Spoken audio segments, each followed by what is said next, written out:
Imaginen un cráneo como una biblioteca magnífica, llena de estanterías hasta el techo. Cada libro una memoria, una emoción, una vida. Ahora imaginen un incendio silencioso, que nadie ve, que avanza noche tras noche, consumiendo cada página, cada palabra, hasta que solo quedan cenizas y estanterías vacías. Eso, científicamente, es lo que queda dentro de su cabeza. Silencio.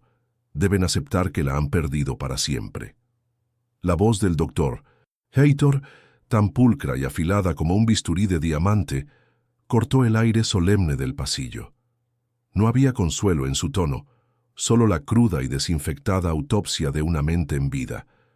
Estaban en el ala privada de Reposo Dorado, un eufemismo para el asilo más caro y exclusivo de la ciudad.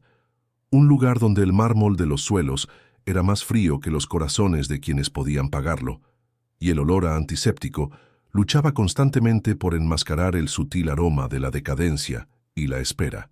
La familia de doña Clara, reunida como un pequeño rebaño tembloroso, recibió la metáfora como una sentencia de muerte.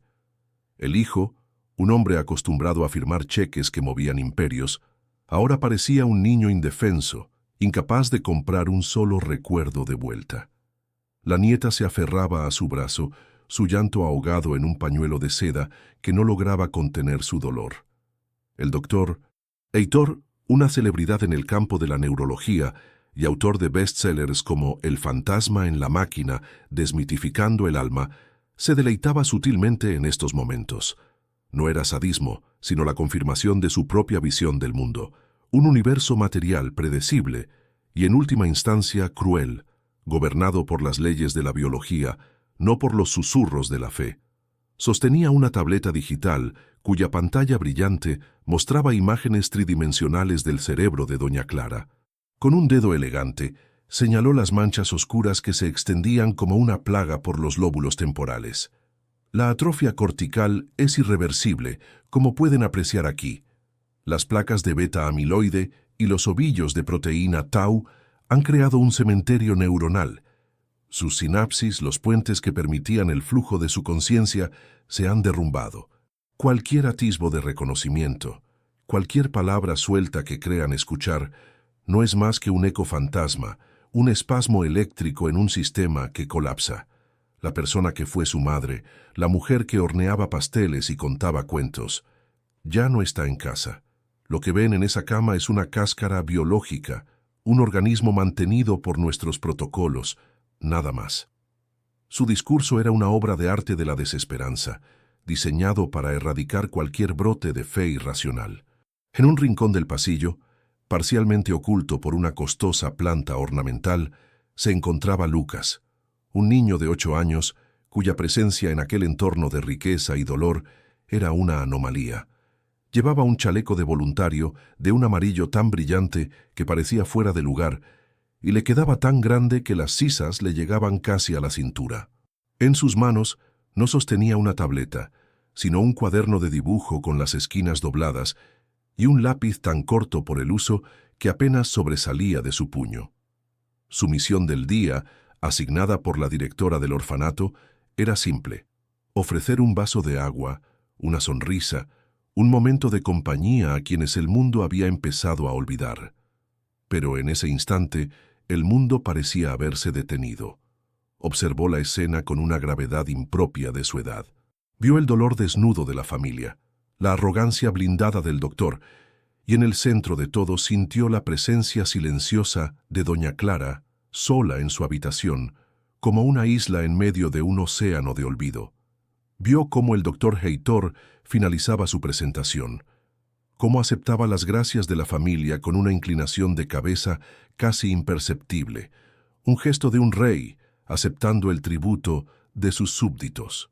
Y entonces, mientras la familia se retiraba para procesar su luto en privado, Lucas supo que no podía quedarse en silencio. Cuando el doctor Heitor se giró, satisfecho de su labor, se encontró con el pequeño obstáculo. El niño se había movido desde las sombras hasta el centro del pasillo. El doctor bajó la vista, una expresión de fastidio cruzando su rostro perfectamente cuidado. «¿Sí?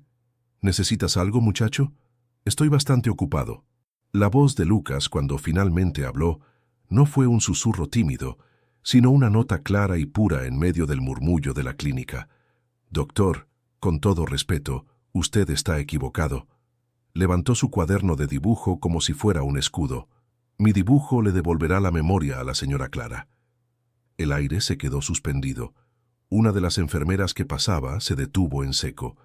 El doctor Heitor parpadeó, procesando la audacia de la afirmación. Y entonces, una sonrisa lenta y condescendiente se dibujó en sus labios, seguida de una risa profunda, una carcajada que resonó en el pasillo de mármol. No era una risa alegre, sino un arma, un sonido diseñado para ridiculizar, para empequeñecer. «¡Un dibujo!», exclamó, pasando de la risa a la incredulidad teatral. «Por Dios, esto es magnífico. ¿Un dibujo va a revertir años de degeneración neuronal? Niño, ¿acaso crees que el Alzheimer se cura con lápices de colores? Quizás deberíamos reemplazar nuestras máquinas de resonancia magnética con caballetes y acuarelas. Es la idea más absurda y encantadoramente estúpida que he oído en toda mi carrera». Se inclinó, invadiendo el espacio personal del niño, su alta figura proyectando una sombra que lo envolvía por completo. Su tono se volvió falsamente paternalista, pero sus ojos brillaban con una fría superioridad. «Escúchame, hijo, el mundo se divide en dos tipos de personas: los que enfrentan la realidad, por dura que sea, y los que se esconden en fantasías para no sufrir. La fe, las oraciones, los dibujos mágicos, son el chupete emocional de la humanidad. Yo soy un hombre de ciencia, mi bisturí es la verdad, y la verdad es que en esa habitación hay un proceso biológico terminal. No hay nada más». Pero Lucas no retrocedió. Sus ojos grandes y serenos no mostraron ni una pizca de miedo. «La fe no es para esconderse, doctor, es para encontrar la luz cuando todo está oscuro». La respuesta, tan simple, tan directa, fue como una piedra lanzada contra el cristal de la soberbia del doctor. La diversión se evaporó de su rostro, reemplazada por una irritación gélida. Este niño no era solo ingenuo, era desafiante. Y su desafío no podía quedar sin respuesta. Decidió convertir esto en una lección pública. Se irguió y habló en voz alta para que las enfermeras curiosas pudieran oírlo bien. «Muy bien, pequeño predicador. ¿Quieres probar tu teoría? Hagamos un trato, aquí y ahora». Cruzó los brazos, adoptando una pose de magnanimidad. «Entra en esa habitación. Dibuja tu obra maestra. Reza a quien quieras. Si logras que esa mujer, Clara, diga una sola frase coherente, que demuestre una memoria genuina, no un balbuceo, no una palabra al azar, sino una conexión real con su pasado. Yo, el doctor Heitor Vargas, me comprometo a dos cosas». Hizo una pausa dramática. «Primero, transferiré la totalidad de mi fortuna, cada acción, cada propiedad, cada centavo, a ese orfanato del que provienes. Y segundo, al día siguiente, convocaré una rueda de prensa en la que quemaré públicamente mi título de médico y mi licencia, y declararé al mundo que he dedicado mi vida a una mentira y que la verdadera cura reside en la fe y los crayones». La apuesta era tan absurdamente colosal, tan humillante en su concepción, que una de las enfermeras ahogó un grito. Era la máxima expresión de su certeza, un muro de arrogancia tan alto que nadie en su sano juicio se atrevería a escalarlo. Esperó la inevitable retirada del niño, su vergüenza, sus lágrimas. Pero Lucas solo lo miró fijamente y dijo dos palabras que sellaron su destino: «Acepto el trato». Una promesa imposible acaba de ser forjada en el fuego de la arrogancia y la fe. Un desafío que pone en juego una fortuna y una vida entera de certezas científicas contra un cuaderno de dibujo y el corazón de un niño. Lo que está a punto de suceder en la habitación 204 no es solo una historia. Es un testimonio que pondrá a prueba todo lo que crees saber sobre los límites de lo posible. Si en tu corazón sientes que el milagro es posible, que el amor puede reconstruir los puentes que la enfermedad ha derribado, entonces quédate con nosotros. Suscríbete ahora mismo. Activa esa campanita para que no te pierdas ni un solo instante de este viaje. Y por favor, Déjanos un amén en los comentarios. Dinos desde qué ciudad del mundo te unes a nosotros en oración, porque la batalla más grande de todas, la que se libra entre la duda y la esperanza, está a punto de comenzar, y su final, te lo aseguramos, te dejará sin palabras. El doctor Heitor soltó un último suspiro, una mezcla de lástima y desdén. Que te diviertas jugando a ser Dios, niño. El mundo real seguirá aquí fuera cuando termines, dijo, y se marchó por el pasillo sin mirar atrás, sus pasos seguros y rítmicos marcando el compás de su victoria anticipada. Para él, el episodio había terminado. Para Lucas, el verdadero trabajo acababa de empezar. Con una calma que desafiaba la tensión del momento, empujó la pesada puerta de la habitación 204. El interior estaba sumido en una penumbra silenciosa, rota solo por el pitido monótono de un monitor cardíaco. Doña Clara yacía en la cama, una figura frágil bajo las sábanas blancas, sus ojos abiertos pero vacíos, fijos en un punto invisible del techo. Lucas arrastró una pequeña silla hasta el lado de la cama, abrió su cuaderno en una página en blanco, y la punta de su lápiz tocó el papel. Afuera, la ciencia había declarado el fin. Aquí dentro, la fe estaba a punto de dibujar un nuevo comienzo. El ritual de Lucas comenzó con la simplicidad de un amanecer. Cada tarde, después de sus deberes en el orfanato, cruzaba las puertas automáticas de Reposo Dorado, un pequeño universo de color y vida en un océano de pasillos monocromáticos y silencios medicados. No buscaba la aprobación de nadie. Su pacto era con una fuerza mucho mayor que la soberbia del doctor Heitor. Entraba en la habitación 204 y el mundo exterior se desvanecía. El aire allí dentro era denso, inmóvil, cargado con el olor de la asepsia y el tiempo detenido. Doña Clara yacía exactamente como el día anterior, una escultura de fragilidad en un lecho de sábanas almidonadas, su pecho subiendo y bajando en un ritmo tan superficial que a veces Lucas tenía que contener la respiración para asegurarse de que seguía allí. Él no intentaba hablarle directamente, no al principio. Entendía que su alma estaba en un lugar donde las palabras comunes no podían llegar. En su lugar, dejaba que su lápiz hablara. Su primer dibujo fue un sol.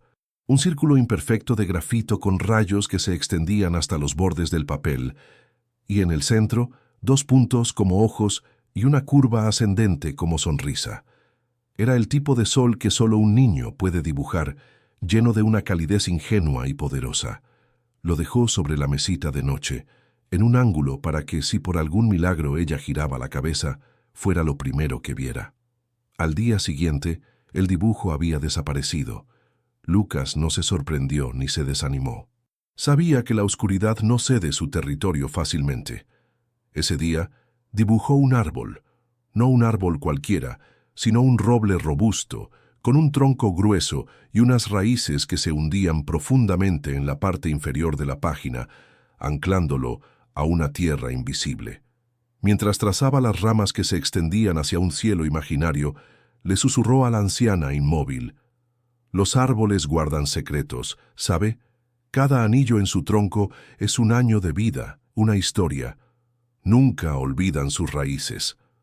El doctor Heitor, durante su ronda vespertina, encontró el segundo dibujo y su paciencia, ya de por sí escasa, comenzó a agotarse. Llamó a la enfermera jefa, Elena, una mujer de unos 50 años, cuyo rostro era un mapa de turnos dobles y tragedias presenciadas. «Elena, ¿qué es esto?», preguntó, sosteniendo el papel con dos dedos como si estuviera contaminado. «Es del niño voluntario, doctor. Lucas». «Ya sé de quién es. Mi pregunta es por qué sigue aquí. Dije que no quería este tipo de sentimentalismo barato en mis pabellones. Crea falsas esperanzas y desorden emocional. Esto no es un jardín de infancia, es una unidad de cuidados neurológicos avanzados. Desháganse de esto y asegúrense de que el niño entienda que sus actividades artísticas no son bienvenidas». Elena asintió, su expresión impasible, y tomó el dibujo. «Entendido, doctor». Pero mientras caminaba hacia el contenedor de residuos biológicos, no pudo evitar mirar el roble. Había algo en su firmeza que le conmovió, una promesa de permanencia en un lugar donde todo era transitorio. Con una vacilación casi imperceptible, dobló el papel y se lo guardó en el bolsillo del uniforme. El tercer día marcó un cambio. Lucas llegó con una determinación renovada. El sol y el árbol eran sobre la vida y la fuerza, pero hoy sentía que necesitaba algo más. Un sonido, una melodía. Abrió su cuaderno y comenzó a dibujar un pájaro, un canario pequeño y vibrante, al que coloreó con el único lápiz de color que poseía, un amarillo tan intenso que parecía desafiar la palidez de la habitación. Mientras daba forma a las plumas y al pequeño ojo brillante, empezó a tararear. No era una canción conocida, sino una melodía simple, inventada en el momento, una secuencia de notas ascendentes y descendentes que se repetía como un mantra, llenando el espacio opresivo con una vibración de pura inocencia. Era un sonido tan ajeno a aquel entorno que parecía casi sagrado, una pequeña fogata de audio en medio de una tundra de silencio clínico. En ese preciso instante, Elena entró en la habitación para comprobar el goteo de la solución intravenosa. Iba a reprender al niño por hacer ruido, pero algo la detuvo. Se quedó paralizada junto a la puerta, sus ojos fijos no en Lucas, sino en la mano izquierda de doña Clara, la que reposaba sobre la sábana. Al principio, pensó que era un truco de la luz o de su propia mente cansada, pero no. El dedo índice de la anciana, un dedo que había permanecido tan inmóvil como el resto de su cuerpo durante meses, estaba temblando. No era un espasmo violento, ni un tic nervioso. Era un movimiento diminuto, casi microscópico, pero rítmico, un temblor sutil que parecía pulsar en perfecta sincronía con la cadencia de la melodía que tarareaba el niño. Elena contuvo el aliento. Su cerebro, entrenado durante 3 décadas para buscar explicaciones lógicas y científicas, se puso en marcha a toda velocidad. ¿Respuesta neuromuscular a un estímulo auditivo? ¿Una coincidencia estadística improbable? ¿Un reflejo autónomo sin significado cognitivo? Repasó todas las posibilidades, todos los diagnósticos diferenciales, pero ninguna lograba aplacar la extraña sensación que le recorría la espalda. Era como ver una estatua de piedra mover un dedo. Era imposible, pero estaba sucediendo. Lucas, ajeno a la epifanía silenciosa de la enfermera, terminó su canario, lo dejó en la mesita de noche y tras susurrar un «hasta mañana», salió de la habitación tan discretamente como había entrado. Elena se quedó sola con la paciente y el silencio que había regresado, ahora más pesado que antes. El dedo de doña Clara estaba quieto de nuevo. Lo había imaginado. Se acercó a la cama, observando el rostro de la anciana, buscando cualquier señal. No había nada, solo la misma expresión vacante, la misma ausencia profunda. Con un suspiro de frustración profesional, se giró para cumplir la orden del doctor, deshacerse del dibujo. Su mano se extendió para tomar el papel del canario amarillo. Pero justo cuando sus dedos estaban a punto de tocarlo, sus ojos captaron un brillo anómalo en el rostro de la anciana. En el rabillo del ojo derecho de doña Clara, atrapada en el laberinto de arrugas, se estaba formando una diminuta gota de agua. Elena observó, hipnotizada, cómo la gota crecía, temblaba, aferrándose al párpado como si no quisiera caer. Finalmente, por el puro peso de su propia existencia, se desprendió y comenzó un viaje lento y silencioso por la mejilla apergaminada, trazando un surco húmedo sobre la piel seca. Una lágrima, una sola y perfecta lágrima. No era una secreción ocular por sequedad. Era una lágrima, la manifestación física de una emoción que, según la ciencia del doctor Heitor, ya no tenía un lugar desde donde nacer. Era la respuesta silenciosa al canto del canario. En ese momento, las órdenes del doctor, la lógica de la medicina y los protocolos del hospital se volvieron irrelevantes. Elena miró la lágrima, luego el pájaro de papel, y supo con una certeza que no era científica pero sí profundamente humana, que estaba presenciando el comienzo de algo que ningún escáner cerebral podría jamás explicar. El acto de desobediencia de Elena no fue un impulso momentáneo, sino el inicio de un silencioso y clandestino motín. El dibujo del canario no fue desechado. En su lugar, se unió al del roble en una gaveta de su casillero personal, un espacio metálico y frío que ella transformó en un santuario secreto. Cada día, recuperaba la obra de Lucas de la habitación 204 antes de la ronda de limpieza, tratando cada hoja de papel no como un simple garabato, sino como una reliquia, la evidencia de una batalla invisible que se libraba en el alma de su paciente. Para ella, que había visto la muerte y la demencia en todas sus formas, estos dibujos se convirtieron en pequeños faros de una posibilidad irracional, un desafío a la resignación que impregnaba las paredes del asilo. Su complicidad era su forma de fe, un sacrilegio silencioso contra el evangelio de la desesperanza predicado por el doctor Heitor. Mientras tanto, Lucas continuaba su ritual, ajeno a la pequeña conspiración que había inspirado. Su siguiente creación fue un jardín. No se limitó a una sola flor.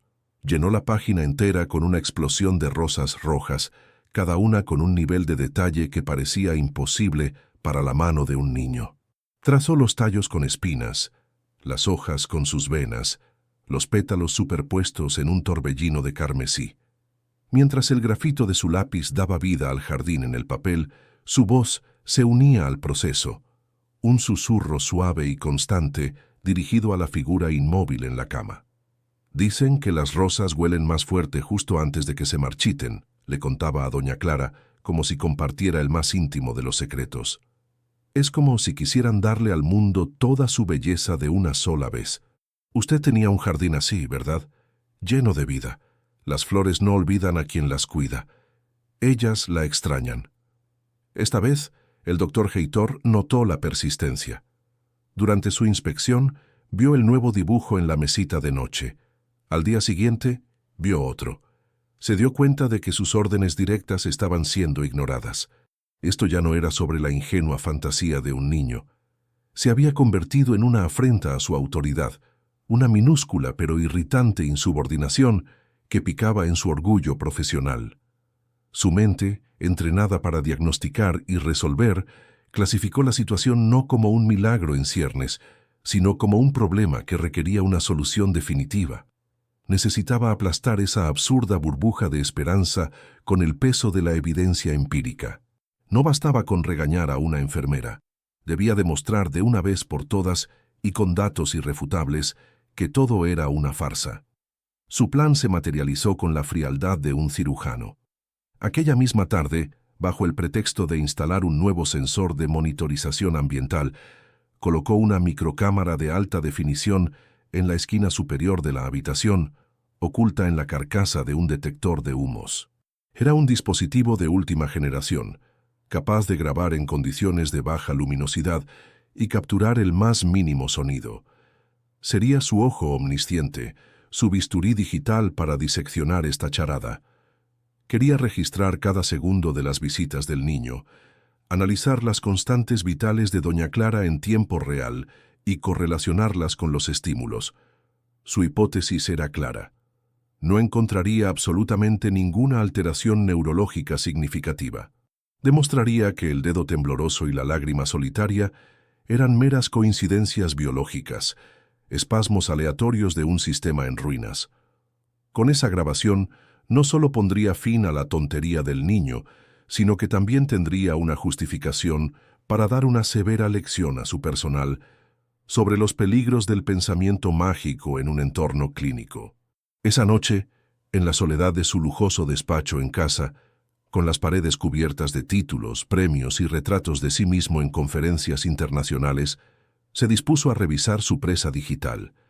Se sirvió un vaso de whisky escocés de 18 años, el ámbar del líquido brillando bajo la luz de un flexo de diseño.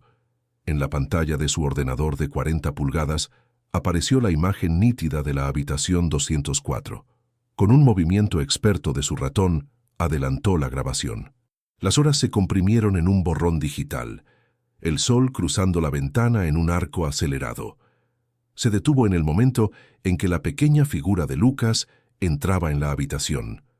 Observó con una mezcla de desdén y curiosidad clínica cómo el niño se sentaba, dibujaba, susurraba. Amplió la imagen, enfocando el monitor de constantes vitales junto a la cama. Tal como esperaba, el ritmo cardíaco, la presión arterial, la saturación de oxígeno, todo permanecía inalterado. Una línea de base tan plana y predecible como una llanura. Una sonrisa de suficiencia se dibujó en su rostro. «Caso cerrado», murmuró para sí, tomando un sorbo de su whisky. Vio cómo Lucas dejaba el dibujo de las rosas y salía. La noche digital cayó sobre la habitación. Estaba a punto de cerrar el archivo, su teoría brillantemente confirmada, cuando una anomalía en el borde de la pantalla captó su atención. Retrocedió la grabación, esta vez a velocidad normal. Observó de nuevo el metraje de la madrugada, horas después de que el niño se hubiera ido. La habitación estaba en penumbra, solo iluminada por el débil resplandor de los equipos. Y entonces lo vio. La mano de doña Clara, la que había temblado brevemente, comenzó a moverse.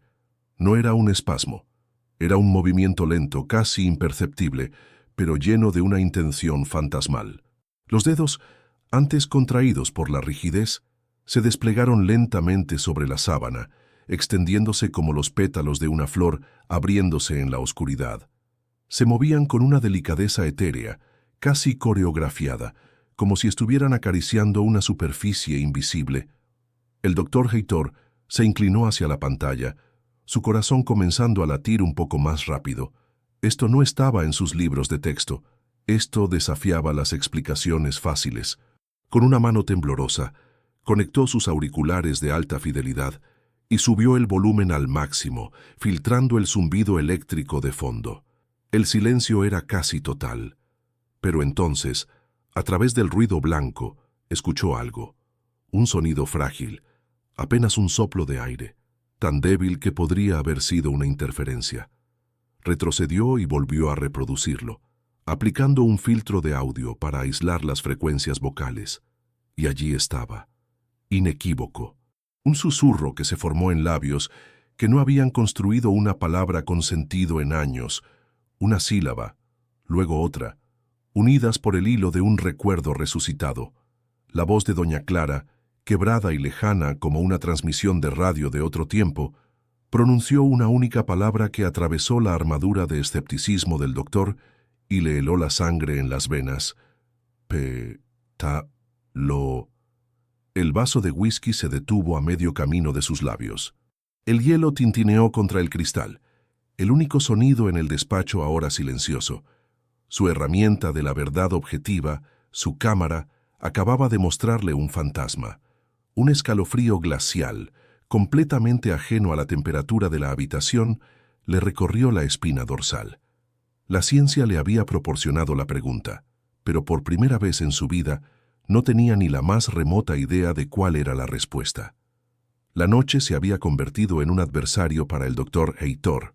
El sueño, que antes era un refugio predecible tras un día de trabajo estructurado, se había transformado en un lienzo en blanco donde la palabra pétalo se proyectaba en un bucle tortuoso. Se despertaba bruscamente en la oscuridad de su dormitorio minimalista, con el corazón acelerado y la sensación de que las sólidas paredes de su mansión se estaban volviendo permeables a lo irracional. El hombre que había construido un imperio sobre la base de la materia gris diseccionable, ahora se encontraba asediado por un fantasma monosilábico. Su llegada al hospital al día siguiente fue la de un general que regresa a un campo de batalla donde ha sufrido una derrota inesperada y humillante. La armadura de su arrogancia, antes pulida y brillante, mostraba ahora finas pero visibles grietas.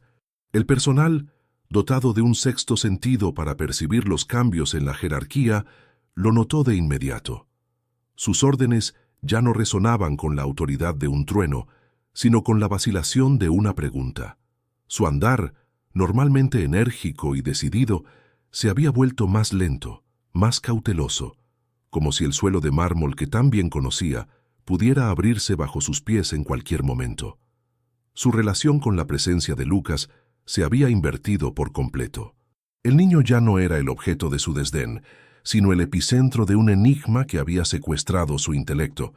Ya no lo veía como un simple voluntario, sino como una especie de variable anómala, un catalizador de fenómenos que sus modelos científicos no podían predecir ni explicar.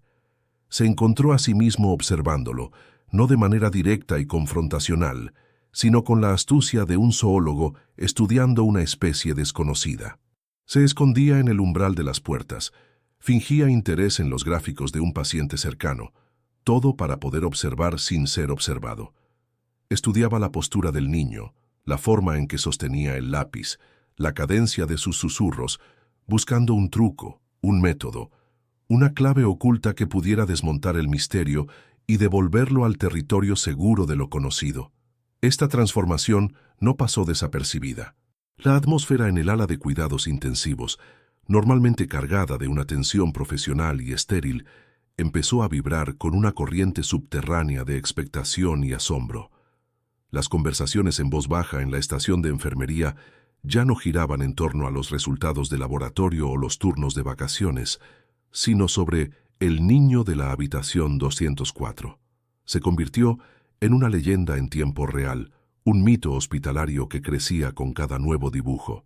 Elena, su cómplice silenciosa, actuaba como la guardiana de esta narrativa, protegiendo al niño de interrupciones innecesarias y asegurándose de que su pequeño santuario, en la habitación de Clara, permaneciera intacto. El doctor Heitor, mientras tanto, se había lanzado a una cruzada personal para encontrar una explicación lógica, una escapatoria racional que le permitiera reafirmar su dominio sobre la realidad. Transformó el sótano de archivos del hospital en su cuartel general. Rodeado del olor a papel viejo y desinfectante, se sumergió en la vida de doña Clara con la meticulosidad de un detective que investiga un crimen imposible. Desplegó sobre una gran mesa cada documento, cada nota, cada examen previo. Analizó los informes de los psicólogos que la habían tratado en las primeras etapas de la enfermedad. Leyó las entrevistas con la familia, donde describían a una mujer tranquila, amante de la lectura y de la música clásica, una bibliotecaria cuya pasión eran los incunables y los manuscritos medievales. No había nada en ese perfil que la conectara con una pasión desbordante por la jardinería o una predilección por los pájaros cantores. Cada nuevo dato era una contradicción más, un callejón sin salida que solo aumentaba su frustración. La mujer que emergía de los archivos era una intelectual serena. El niño, sin embargo, parecía estar dibujando el alma de una campesina romántica. La disonancia era total y exasperante. Fue en medio de esta febril investigación que tuvo lugar la siguiente escena del drama. Esa tarde, Lucas llegó con una expresión particularmente solemne. El doctor Heitor, utilizando la excusa de una inspección rutinaria de los protocolos de soporte vital, se las arregló para estar presente. Vio cómo el niño sacaba su cuaderno y con trazos seguros comenzaba a dar forma a un pastel. No era una tarta de cumpleaños moderna y colorida. Era un bizcocho de fubá, simple y humilde, de un tono amarillento, con una corteza ligeramente agrietada. En su centro dibujó una única vela, no con un número, sino con una llama que parecía danzar en el papel, proyectando una luz imaginaria. El doctor sintió una punzada de reconocimiento, una vaga familiaridad que no pudo ubicar. Mientras el niño coloreaba la llama, se inclinó hacia doña Clara y le susurró. Su voz apenas audible pero cargada de significado. ¿Sabía usted? Hoy no es un día normal. Es un día para recordar, para celebrar. Un día que el cielo no olvida, aunque nosotros sí lo hagamos. En ese preciso instante, el cerebro del doctor Heitor hizo una conexión que lo dejó sin aliento. La punzada de familiaridad se convirtió en una certeza helada. Esa misma mañana, en el fondo de una caja de documentos, etiquetada como miscelánea, había encontrado una vieja tarjeta de felicitación doblada. Dentro, una nota casi borrada por el tiempo, escrita por una trabajadora social, mencionaba la fecha del aniversario de bodas de Clara y su difunto esposo, Vicente.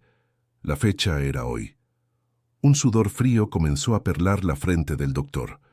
Sus manos, que habían estado fingiendo ajustar los diales de un respirador, se quedaron paralizadas.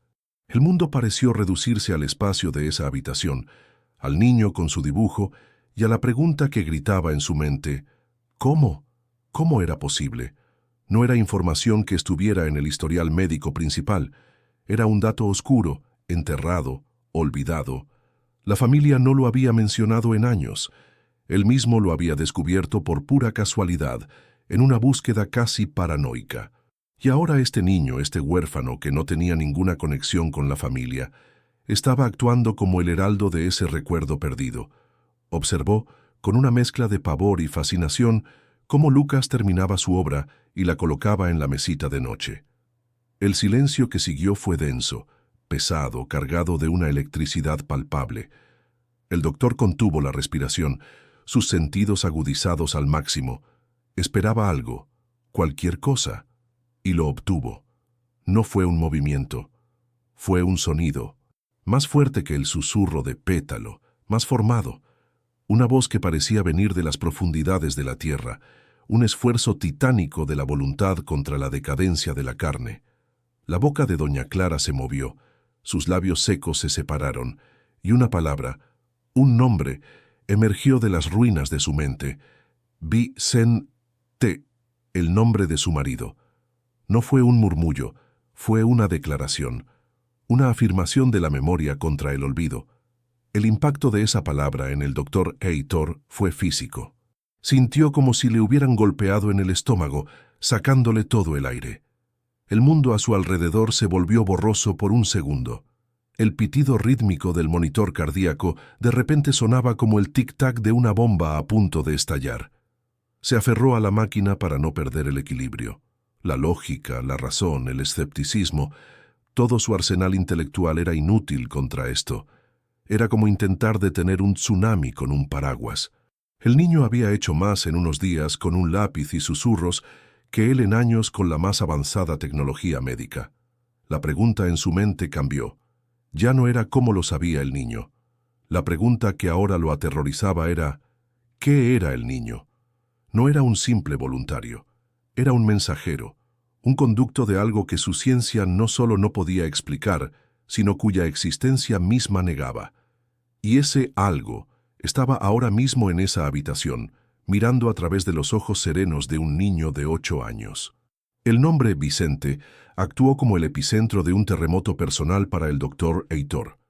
Su universo, antes un cosmos ordenado y predecible, regido por las leyes de la física y la neurología, se había fracturado en un caos de imposibilidades manifiestas. Pasó las siguientes 24 horas en un estado de agitación febril, un hombre despojado de su ancla en la realidad. El trabajo en el hospital se volvió una pantomima. Sus consultas eran automáticas, sus diagnósticos, un eco de conocimientos que ya no sentía como propios. Su mente estaba cautiva en la habitación 204, obsesionada no tanto por la recuperación de Clara, sino por el origen del conocimiento de Lucas. La ciencia le ofrecía un único y frágil salvavidas: la criptomnesia. La posibilidad de que el niño hubiera oído fragmentos de conversaciones, absorbido información de manera inconsciente y ahora la estuviera reproduciendo sin saberlo. Era una explicación endeble, casi patética ante la magnitud de lo que había presenciado, pero era la última barrera que lo separaba del abismo de lo inexplicable. Decidió que debía investigar al niño, rastrear su historia, encontrar la fuente de la fuga de información para poder sellarla y restaurar el orden en su mundo. Su cruzada lo llevó a un lugar que contrastaba radicalmente con la opulencia estéril de Reposo Dorado: el orfanato Santa Teresita, un edificio antiguo de ladrillo rojo enclavado en un barrio humilde de la ciudad. El olor a cera para pisos y sopa de verduras reemplazó al de antiséptico y flores cortadas. Se presentó bajo el pretexto de ser un filántropo interesado en hacer una donación significativa, una tapadera que le abrió las puertas y le consiguió una entrevista inmediata con la directora, una mujer menuda y enérgica llamada Hermana Isabel. Mientras ella le hablaba con entusiasmo sobre las necesidades del centro y los logros de sus niños, el doctor Heitor escaneaba su entorno, su mente de detective buscando pistas.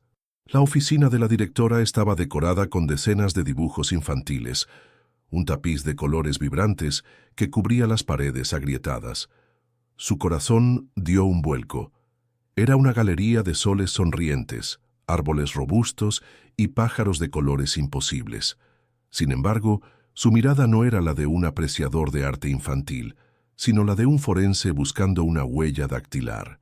«Es usted muy amable al considerar ayudarnos, doctor», decía la hermana Isabel, ajena a la verdadera misión de su visitante. «Nuestros niños tienen tan poco, pero sus corazones son inmensos, como el de nuestro pequeño Lucas. Es un alma especial ese niño, callado pero con una profundidad que a veces me asusta». El doctor Heitor aprovechó la oportunidad. «Sí, he tenido el placer de verlo en el hospital. Un niño muy dedicado. ¿Tiene familia que lo visite? ¿Algún pariente lejano, quizás?» Su tono era casual, pero la pregunta estaba afilada como un escalpelo. La hermana Isabel suspiró, una sombra de tristeza cruzando su rostro. «Ninguna. Lucas llegó aquí siendo un bebé. Es todo lo que ha conocido. Sus únicos vínculos fuera de estas paredes son los que él mismo crea, como su devoción por los ancianos en el asilo». El doctor sintió cómo su teoría de la criptomnesia se desmoronaba. Sin contacto familiar, ¿cómo podría haber accedido a la historia íntima de los Clara? Mientras la directora continuaba hablando, su atención fue capturada por un tablón de corcho en la pared, uno reservado para anuncios y recuerdos especiales. Estaba cubierto de fotos descoloridas, recortes de periódico y más dibujos. Pero había uno en particular que parecía llamarlo. No era por su calidad artística, sino por su estilo. El trazo, la forma de dibujar las figuras humanas, la manera de representar la emoción en rostros simples, era inconfundiblemente la mano de Lucas. Sin embargo, el papel estaba amarillento por el tiempo, los colores apagados. Era una obra antigua. Se levantó y se acercó al tablón fingiendo curiosidad. «Qué mural tan encantador», comentó. «Este dibujo es muy expresivo». El dibujo en cuestión mostraba a una mujer joven, de sonrisa radiante y cabello oscuro, entregándole un trozo de pastel de fubá a un niño pequeño. El niño del dibujo era claramente una versión más joven de Lucas. La escena irradiaba una ternura abrumadora. La hermana Isabel se acercó, su mirada suavizándose al ver la imagen. «Ah, ese es un tesoro. Lo dibujó Lucas hace un par de años. Era su voluntaria favorita, Sofía. Venía todos los miércoles, sin falta. Era como un ángel para él y para todos nosotros». El nombre Sofía no significó nada para el doctor, pero la mención del pastel de fubá encendió una alarma en su cerebro. «Era una persona maravillosa, por lo que veo. ¿Qué fue de ella?» La directora bajó la voz. «Una enfermedad cruel se la llevó, un cáncer fulminante. Murió hace poco más de un año. Fue muy duro para Lucas. Perdió a la única figura materna que había tenido. Pero él dice que todavía habla con ella en sus dibujos». Un escalofrío recorrió la espalda del doctor Heitor, pero lo disimuló. La pieza del pastel le encajaba, pero de una manera que hacía el rompecabezas aún más demencial. Se despidió de la directora con la promesa de una generosa donación, su mente ya a kilómetros de distancia, procesando la nueva y perturbadora información. De regreso en su coche, el nombre Sofía resonaba en su cabeza. Le parecía vagamente familiar, pero no podía ubicarlo. Impulsado por una fuerza que ya no era curiosidad, sino una necesidad desesperada de llegar al fondo del abismo, condujo de vuelta al hospital. No fue a su despacho. Fue directamente al archivo, a la caja de documentos misceláneos de Clara. Rebuscó entre los papeles hasta que encontró el árbol genealógico que la familia había proporcionado al momento del ingreso. Era un documento simple, casi olvidado. Lo extendió bajo la luz fluorescente del sótano. Allí estaban los nombres. Clara casada con Vicente. Tuvieron una hija, una sola hija. Su corazón se detuvo. El nombre de la hija, escrito en una caligrafía elegante, era Sofía. Una nota al margen indicaba que había habido un distanciamiento familiar años atrás. El mundo del doctor Heitor se inclinó sobre su eje. Sofía, la voluntaria del orfanato, la hija perdida de Clara, la mujer del dibujo del pastel. Todo estaba conectado. Lucas no estaba canalizando recuerdos aleatorios. Estaba dibujando las memorias de la hija de Clara, la madre que nunca tuvo, una mujer que había pasado sus últimos años cuidando al niño que ahora, sin saberlo, le devolvía el favor a su abuela. Las piezas se encajaron con la fuerza de una explosión. El canario, las rosas, el aniversario. Debían ser historias que Sofía le había contado al niño, recuerdos de su propia infancia que compartió con su pequeño protegido. El niño no era un médium, era un legado, un testamento viviente del amor de una hija. Con el pulso martilleándole en las sienes, salió del sótano y se dirigió casi corriendo hacia la habitación 204. La revelación, aunque racional, era tan profunda y emocionalmente devastadora que lo dejó sin aliento. Entró en la habitación justo en el momento en que Lucas estaba dando los toques finales a su última creación. Esta vez, el dibujo era diferente. No era un símbolo de un recuerdo feliz. Era un retrato. El retrato de un niño muy pequeño, de unos 5 años, con el pelo alborotado y unos ojos enormes, llenos de miedo y confusión. Lucas se giró y en lugar de colocar el dibujo en la mesita, lo sostuvo frente al rostro vacío de doña Clara, y con una voz que parecía contener el peso de todas las verdades ocultas, dijo: «Sé que usted no se olvidó de mí, porque mi mamá Sofía nunca lo hizo, y ella me dijo que él tampoco la olvidó a usted». En el instante en que las palabras de Lucas se asentaron en el aire cargado de la habitación, algo cambió. No fue un cambio drástico ni ruidoso, como el que el doctor Heitor podría haber esperado de un milagro teatral. Fue un cambio sutil, profundo, como el deshielo de un glaciar que ha estado inmóvil durante siglos.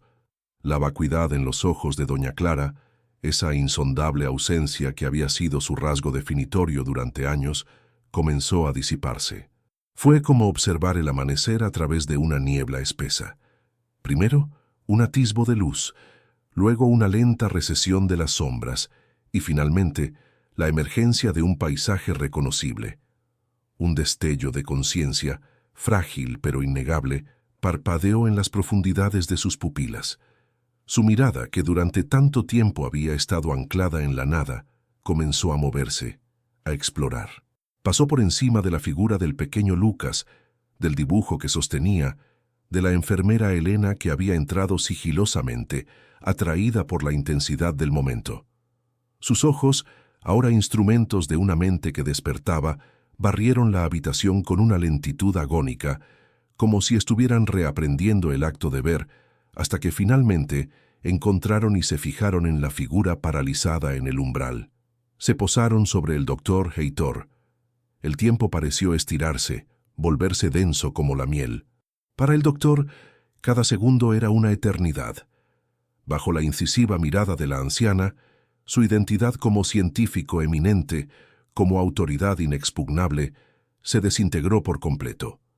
Ya no era el doctor Heitor Vargas, neurólogo de renombre. Era simplemente el hombre atrapado en el extremo de ese rayo de reconocimiento que emanaba de la cama. El dibujo que sostenía Lucas, el del niño asustado, actuó como una llave que no abrió una puerta en la mente de Clara, sino en la suya. Un torrente de recuerdos fragmentados y reprimidos se desató en su interior, imágenes que había enterrado bajo capas de ambición y racionalidad.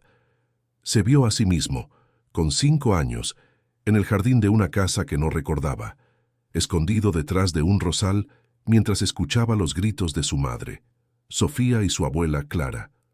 Una discusión terrible, llena de palabras hirientes y dolorosas sobre decisiones de vida, sobre un matrimonio que la abuela no aprobaba. Recordó la cara de su madre, bañada en lágrimas, mientras lo sacaba a toda prisa de la casa. Recordó haber mirado hacia atrás por la ventanilla del coche y haber visto la silueta de su abuela en la puerta, una figura que se hacía cada vez más pequeña hasta desaparecer. Su madre, en su dolor, le había construido una nueva realidad, que sus abuelos no querían volver a verlos, una mentira nacida de la herida, que él había aceptado como la verdad absoluta de su infancia. Y entonces, desde las profundidades de su catatonia, desde el otro lado de un abismo de silencio que había durado 5 años, La voz de doña Clara resonó en la habitación. No fue el susurro frágil de Pétalo ni el murmullo gutural de Vicente. Fue una voz temblorosa, oxidada por el desuso, pero imbuida de una claridad que era a la vez milagrosa y desgarradora. Con los ojos fijos en el hombre que la había sentenciado al olvido, pronunció el nombre que era el nudo central de su enfermedad, la última fortaleza de su memoria, la palabra que su mente había protegido desesperadamente de la devastación del Alzheimer. El nombre que el dibujo del niño asustado finalmente había logrado liberar. Heitor. El nombre no fue una pregunta. Fue una afirmación, una acusación, un lamento y una bienvenida. Todo a la vez. El impacto de esa única palabra sobre el doctor fue cataclísmico. La fortaleza de su ego, construida con los ladrillos de la lógica y el cemento del orgullo, implosionó espectacularmente. El niño del dibujo era él. El recuerdo que el niño había invocado no era de Clara, era el suyo propio, canalizado a través del amor de su difunta madre y la fe de un huérfano. La revelación fue tan brutal, tan total, que sus rodillas cedieron. Se derrumbó en el suelo, no con la gracia de una genuflexión, sino con el peso muerto de un hombre que ha sido quebrado. Allí, arrodillado en el suelo linóleo y estéril de la habitación 204, el gran doctor Heitor Vargas comenzó a llorar. No eran las lágrimas controladas de la frustración o la tristeza, eran sollozos convulsivos, guturales, que surgían de un lugar profundo y herido que no sabía que existía. Lloró por el niño asustado que había sido, por los años de separación forzada, por la mentira que había moldeado su vida y endurecido su corazón. Lloró por su madre, Sofía, que había muerto llevándose la carga de esa ruptura familiar y que desde el más allá había orquestado esta increíble reconciliación. Y lloró por su abuela, la mujer a la que había tratado como un espécimen biológico, sin saber que compartían la misma sangre, el mismo dolor, la misma pérdida. Se arrastró de rodillas hasta el borde de la cama y tomó la mano frágil y arrugada de Clara, la mano que había temblado al ritmo de la canción del canario. La apretó contra su mejilla húmeda y a través de sus sollozos solo pudo pronunciar una palabra una y otra vez. «Perdón, perdón, abuela, perdón». El milagro en la habitación no fue simplemente que una mujer con Alzheimer hubiera recuperado un fragmento de su memoria. El verdadero prodigio, el evento que desafiaba todas las leyes, fue la completa aniquilación de un hombre y su renacimiento simultáneo. La redención fue pública, cruda y absoluta. Lucas, el pequeño catalizador de todo, observó la escena con sus ojos serenos. No había triunfo en su mirada, solo una profunda paz. Con delicadeza, colocó el último dibujo sobre la cama, junto a la mano de Clara. Su misión estaba cumplida. No había buscado el reconocimiento ni la fortuna prometida. Solo había actuado como un conducto, un puente de fe construido con papel y grafito sobre un abismo de dolor. Se dio la vuelta y salió de la habitación tan silenciosamente como había entrado, dejando que la familia, recién reencontrada, comenzara el lento proceso de sanación. La noticia de lo ocurrido se extendió por el hospital como un incendio forestal. Al día siguiente, fiel a su palabra, el doctor Heitor firmó los documentos que transferían toda su fortuna al orfanato Santa Teresita. No quemó su título en una plaza pública. En su lugar, hizo algo mucho más significativo.